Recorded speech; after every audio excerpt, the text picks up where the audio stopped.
Montana Territory, spring of 1878. The wind carried the last touch of snow over the plains when Florence Naylor was sold for $1. The man who bought her drunk, mean, and twice her age slapped the silver coin into her brother-in-law's palm right there in front of the saloon in Clancy. She did not flinch, even when the man grinned at her like she was a sack of flour he just bargained for. Her hand stayed tight around the arms of her two children, Willard and Winnie, who huddled against her skirts, too young to understand the weight of that moment but old enough to feel it. "He's your husband now," her brother-in-law barked, turning away before she could answer. He had buried her sister 2 months earlier, and Florence had worn her mourning dress every day since. It was dusted with flour, soot, and now shame. The man Calvin Brody grabbed her wrist. "Come on then," he said. "You're mine." Florence looked down at Willard, who was 5 and Winnie 3. She didn't cry. She had done enough of that when her sister died. She walked forward. That night Brody took them to a half-burned cabin outside town. There was no food, no linens, and no kindness in him. He drank until he passed out on the floor, and the children curled up beside Florence in the corner, hungry and scared. She laid her shawl over them and stared at the smoke-stained rafters until morning. 3 weeks passed like that. Brody never struck her, but his anger hung heavy in the air. He barked orders, slammed doors, and drank through every sunrise. He did not touch her, but he made it clear that he planned to. "When I'm ready," he'd say. "You'll be grateful I waited." Florence worked hard in the daylight hauling water, patching the roof with old flour sacks, boiling pine needles to treat Winnie's cough. She kept her children close, fed them what she could trade for in town, and never once asked for help. Shame was a tight noose around her throat. She had been sold for $1. What right did she have to ask for more than that? Then came the cowboy. It was a Tuesday, the air thick with the scent of rain. Florence was trading eggs for flour in town when a tall, quiet man stepped out from the smithy's shadow. His horse was tethered nearby, a fine gray gelding with a black mane. The man wore worn boots and a wide-brimmed hat, and his eyes, steel blue and steady, met hers without hesitation. "You all right, ma'am?" he asked. Florence stiffened. "I am fine," he nodded but did not move. "Saw you here last week. You were limping." She bristled. "It was nothing." The man looked at the children. Willard clutched her skirt. Winnie was asleep in her arms. Neither child made a sound. "I can give you a ride home. Rain's coming. We can walk." He did not argue, just stepped back, tipped his hat, and said, "Name's Ridge Varner. I live out past Alder Creek. If you need anything, you ask." Florence said nothing. She walked away, but Ridge was back the next week. And the one after. He never pushed, never pried, just offered help. One time it was sugar. Another time, boots for Willard. When Brody saw the boots, he threw them in the fire and called her a whore. That night, Florence made a decision. 2 days later, she found Ridge camped near the edge of the grazing fields. He was cooking beans over a small fire, his rifle resting beside him. "I need to know something," she said. He looked up. "Anything. If I take my children and walk, is there anywhere we can go?" His eyes narrowed. "You walking away from that man. I am not his wife. I never was. He paid $1 for me, but I never said yes." Ridge stood. "You do not owe anyone anything, Florence." Her jaw trembled. "He will come after us. Then he will find me waiting." She stared at him. "Why do you care?" Ridge stepped closer, slow and sure. "Because I see what you carry, and because someone should have seen you long before now." Florence lowered her eyes for the first time in weeks. Her voice was a whisper. "I am tired. I know.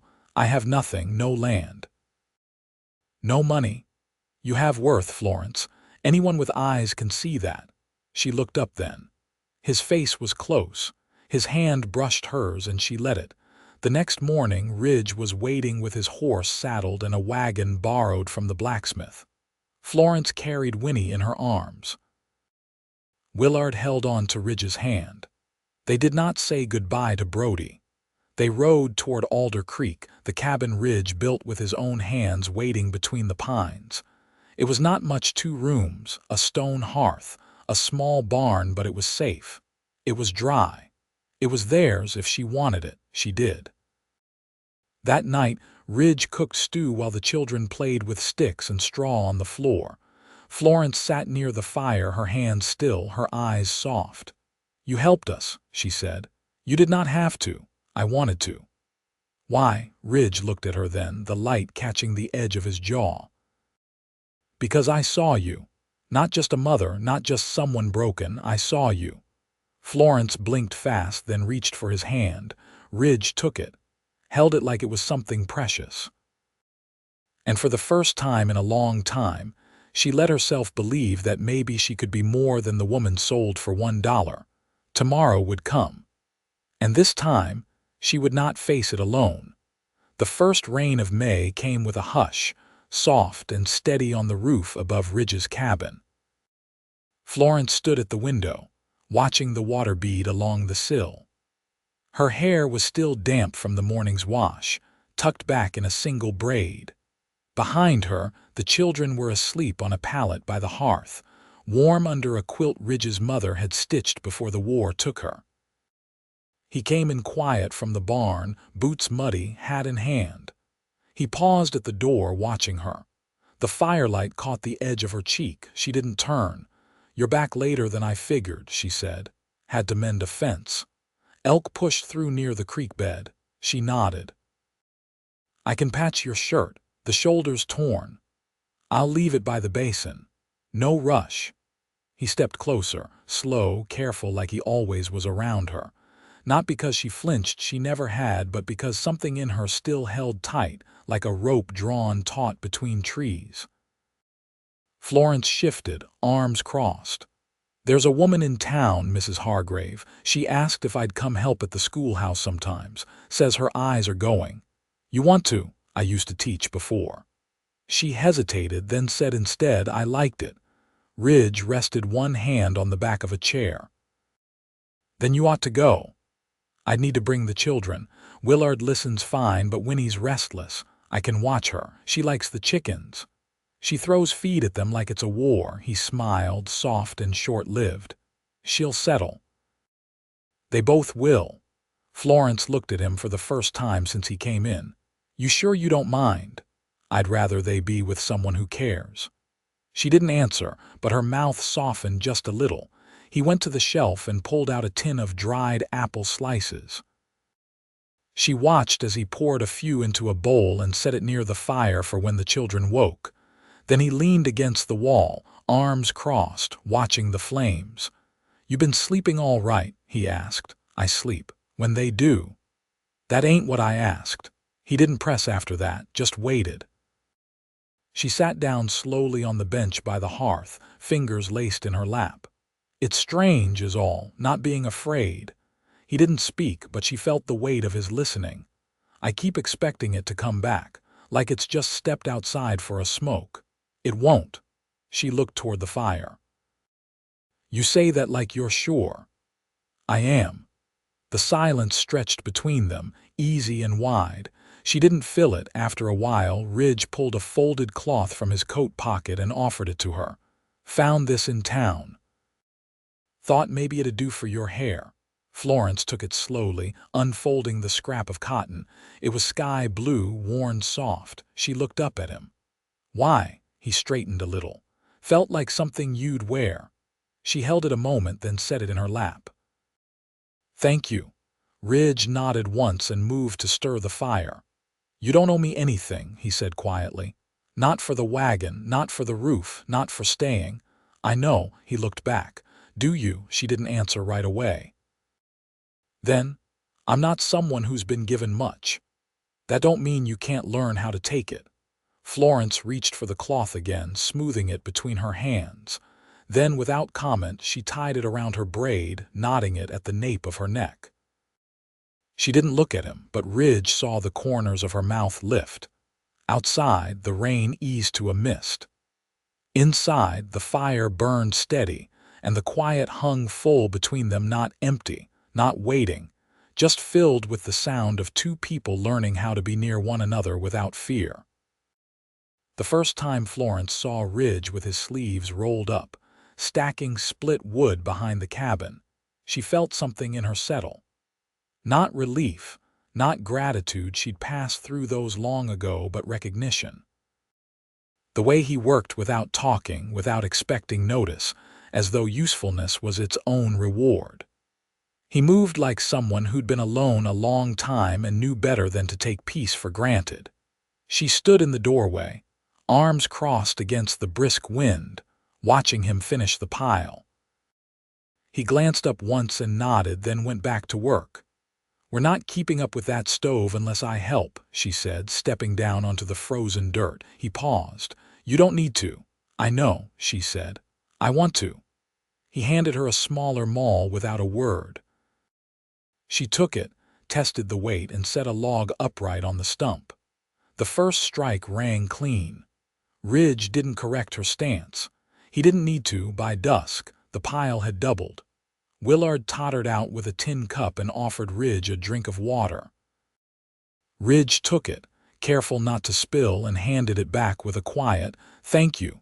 Florence raked her hair back and nodded toward the barn. "The cow didn't take to the salt lick." "That's not unusual," Ridge said. "She'll come to it when she trusts the place.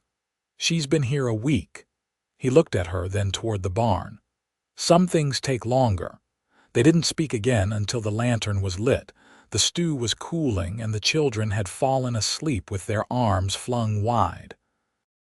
Florence sat at the table, sewing a patch over Winnie's stocking, her fingers sure and fast. Ridge poured 2 tin cups of coffee and slid one across to her. She took it without looking up. "You ever think about leaving Montana?" he asked. "I did once," she said. "Before my sister got sick." "You still want to?" She knotted the thread and bit it clean. "No," he sipped his coffee. "Why not?" She looked up then, eyes steady. "Because I don't run, not anymore." Ridge nodded, slow. "I never figured you for the running kind." She set the stocking aside. "You ever go far from here?" "South, once. Drove cattle into New Mexico. Didn't like the heat." "What did you like?" He thought a moment. "There was a night on the trail. Dry lightning over the plains, no rain, just flickers lighting up the sky like lanterns. I liked that." Florence leaned back. "I remember a night like that. I was 16. My sister and I camped near a creek on the way to Helena. The sky kept flashing, and we counted between the bursts." She said it was God blinking. "She sounds like she was kind. She was the only kind I knew." Ridge reached for his coat and pulled something from the inside pocket, a folded strip of hide, stitched at the ends. "I found this in the shed," he said. "Looks like it came off a saddlebag." Thought maybe it could be a strap for Willard's satchel. Florence took it, ran her fingers over the worn leather. "He'll like that. He's always pretending to ride off somewhere." "He doesn't have to pretend," Ridge said. "When spring comes, I can start teaching him proper." She looked at him, long and quiet. "That's not something you owe." "I know." She traced the stitching on the strap, then set it beside her cup. "You don't talk much about what came before." He leaned back, chair creaking. "Not much to tell. Something made you quiet." He didn't answer right away. "Then I was married, before the war. She passed in childbirth, took the baby with her." Florence didn't flinch. "I'm sorry. It was a long time ago." "But it stays with you." "It does." They sat in silence for a while, both watching the fire settle low. The wind slipped through the seams of the windows, but the room stayed warm. "You think it's possible?" Florence asked. "To build something new after all that?" Ridge turned his cup in his hands. "I think it's the only thing worth doing." She nodded once. "Then let's do it slow." His eyes met hers. "Slow suits me fine." When she stood, she didn't move away from him. She reached across the table and touched his hand, just once, no trembling, no shyness. A simple, steady thing. Ridge turned his hand over and held hers in return, palm to palm. She didn't pull away. And outside, the cold deepened, but inside, the home they were making held. The snow held off longer than usual that year, waiting until the last week of November to settle in. Ridge had already brought the cattle down from the high pasture, and Florence had lined the shelves with jars of dried apples, beans, and the last of the summer corn she'd hung to dry. The cabin was quieter now, not for lack of company, but because the rhythm of their days no longer required explanation. Winnie had taken to following Ridge when he went to chop ice from the water trough or bring hay to the barn. She'd trail behind him with a wool scarf dragging in the snow, holding a crooked stick she called her ranch cane.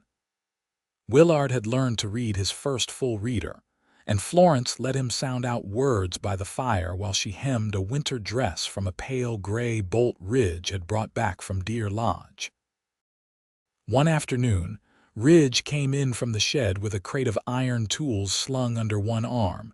His knuckles were scraped, and he set the box down with a grunt. Florence looked up from the table. "What's broken?" Trap sprung on itself, caught a fox, but it tore off partway. Left blood all down the draw. She wiped her hands on her apron and stood. "Did it get far?" "Not more than half a mile. I followed the trail, but light was fading." "You'll go back tomorrow." "I will." She reached for his hand without a word and turned his palm open. The scrape was shallow but caked with grit. She fetched the kettle and poured warm water into a basin, dipping in a cloth and pressing it gently to his skin. He watched her quietly. "You always take to things head on. I don't see much use in waiting for someone else to make the first move." "That ever get you into trouble?" She glanced up. "It got me here." He blinked slow. "You don't see that as trouble, I see it as mine. And that counts for more than what I had before." He held still while she wrapped his knuckles in a strip of muslin. Her hands were steady, but her voice softened. "I used to dream about a house with a roof that didn't leak, nothing fancy, just quiet.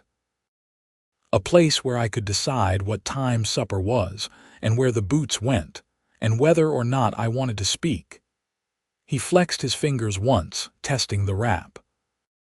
"And now I hang the towels where I please and you don't move them." He smiled faintly, not with his mouth but with the way he exhaled, long and slow. That night, after the children had gone to bed with their cheeks ruddy from the cold, Ridge took down a carved box from the high shelf above the hearth. Florence was folding linen at the table, her sleeves rolled up to the elbow. He set the box in front of her and sat. "I made this for my father. Before I left for the army, he never saw it." She looked at the box, then up at him. "Why bring it down now? Because I want you to keep it." Her hands went still on the cloth. "Ridge, I've never lived with someone and not wished they'd leave, until now." She opened the box slowly. Inside were 2 letters, folded tight, and a carved wooden horse no bigger than her palm. The grain had been smoothed by years of touch. "I want you to have a place for the things that matter to you," he said. "Not things someone gave you. Things you chose." Her throat worked, but she didn't speak right away. "Then, you're not afraid I'll leave?" "I'm afraid I won't be enough to make you want to stay, but I'd never ask you to stay out of fear." She closed the box and ran her hand over the lid. "You already are." He leaned forward, elbows on the table. "Then when you're ready, if you ever are, I'd like to build something permanent, not just a roof without leaks, a life." She met his gaze. "I want that, even if it's slow, especially if it is." He reached for her hand across the table. She didn't hesitate. Their fingers laced, warm in the hush of the room. The wind kicked against the walls, but inside the silence was whole, not empty, not waiting, just full of everything they hadn't needed to say. The first time Florence walked into the schoolhouse with her children trailing behind her, and Ridge waiting back at the cabin with a pail of feed in one hand and Winnie's wool mittens tucked in his coat pocket. The world felt wider. Mrs. Hargrave sat behind the oak desk near the stove, her spectacles pushed high on her brow, ink-stained fingers wrapped around a teacup. She didn't ask Florence if she was capable. She only handed her a stack of primers and said, "They'll listen to you better than they do to me." Florence didn't try to be soft. She called out the letters, held chalk between her fingers like a blade, and when one of the older boys slouched in his seat, she rapped her knuckles on his desk once, calm and firm. He sat up straight after that. At midday, Ridge arrived with a basket wrapped in an old flour sack. He didn't come inside, he waited under the cottonwood, his horse grazing behind him. Florence stepped out, brushing chalk dust from her skirt. "You brought lunch." "I did. I didn't know if they'd feed you here." She pulled back the cloth and smiled faintly. "You packed cheese with the bread. You said you liked it that way." She tilted her head. "I said it once. I remember what matters." She took the basket and met his eyes. "You're not just building a life out there, you're building one in here too." Ridge nodded once. "I want to be where you are." That night, after the children had gone to sleep, Florence sat on the porch while Ridge cleaned his bridle straps by lantern light. The air was sharp with frost, but she didn't pull her shawl tighter. The cold kept her awake, and awake was where she wanted to be. She looked over at him. "What do you think they'd say of us? Folks in town. They'd say what they want, but they don't live here. We do." She watched the way his hands moved over the leather steady practiced. "You ever think about what it means to be at peace?" He looked up, eyes catching the lantern glow. "I used to think it meant forgetting. Now I think it means not needing to." She folded her hands in her lap. "I want us to marry." He didn't shift, didn't blink. "You mean it?" "I do." "You sure you want my name?" "I want what comes with it. I want your word, your steadiness, your quiet way of doing what needs doing." Her voice didn't waver. "And I want you beside me, morning to night, season to season." Ridge stood up, walked over, and knelt beside her. "Then I'll say the words tomorrow if you'll have it done by the preacher in town." "I will." He rested his hand over hers. "I'll build you a second room, one with a window looking east. You'll see the sun before anyone else." She leaned forward, pressed her forehead to his. "That's all I've ever wanted. A place that sees me." They married 3 days later, with Willard holding a ring carved from antler and Winnie sitting on a stool chewing a crust of bread to keep still. The preacher read the words slow, and Ridge answered with his eyes on Florence. She answered just the same. They didn't have a crowd. They didn't need one. By winter's end, the second room stood finished. Florence filled it with quilts and a small desk, where she wrote letters to her cousin in Oregon and started copying lessons for the spring term. Winnie learned to tie her own boots. Willard helped Ridge check fence posts and started carving figures from scrap pine. Florence taught Ridge how to write his name in a clear, even hand, and Ridge taught Florence how to saddle a horse without help. That spring, Florence stood in the doorway of the barn and watched Ridge lift their daughter, no longer a baby, into the crook of one arm. Willard ran ahead, calling out some discovery in the grass, and Ridge followed, his free hand reaching back until it found hers. She took it. Years later, they would still walk that path between the cabin and pasture, still stack firewood side by side. The children would grow, and the land would change, but the quiet between them never would.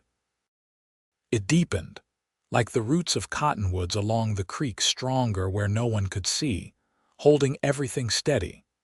And on the nights when the wind rose and the walls creaked and the dark pressed in thick, Florence would reach across the bed and find Ridge's hand, warm and waiting.